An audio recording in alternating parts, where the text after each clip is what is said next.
Isang lider na ipinapatay ang lahat ng may pinag-aralan sa kanyang bansa at isinara ang Cambodia sa buong mundo.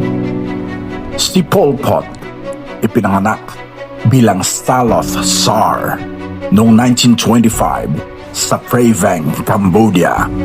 Ay lumaki sa isang simpleng pamilya ngunit napasok sa politika bilang komunista. Sa murang edad, naimpluwensyahan siya ng idea ng revolusyon at pagbabago ng lipunan. Noong dekada 60, siya ay naging leader ng Khmer Rouge, isang revolusyonaryong grupo na naghangad ng isang Year Zero, ganap na bagong simula para sa Cambodia, na layong burahin ang lahat ng impluwensya ng modernong mundo at edukasyon.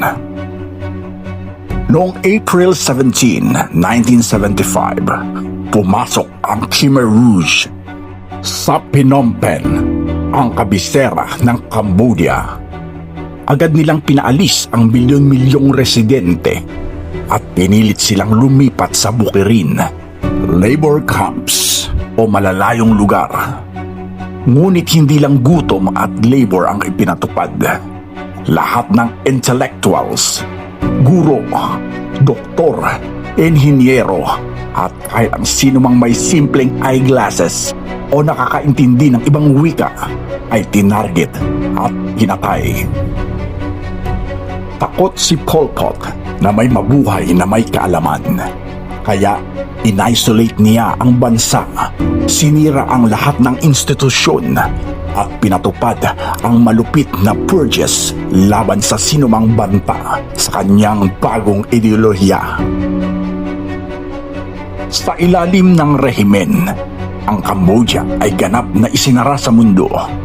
Walang ugnayan sa kalakalan, media o international na relasyon. Ang bansa ay nahati sa mga labor camps, bukirin at isolation zones. Ilang pangunahing kasamahan ni Pol Pot tulad nina Nuon Chea at Cheo Sampan ay naging kasangkapan sa pagpapalaganap ng terror at nagkanulo sa ibang kaalyado para sa ambisyon.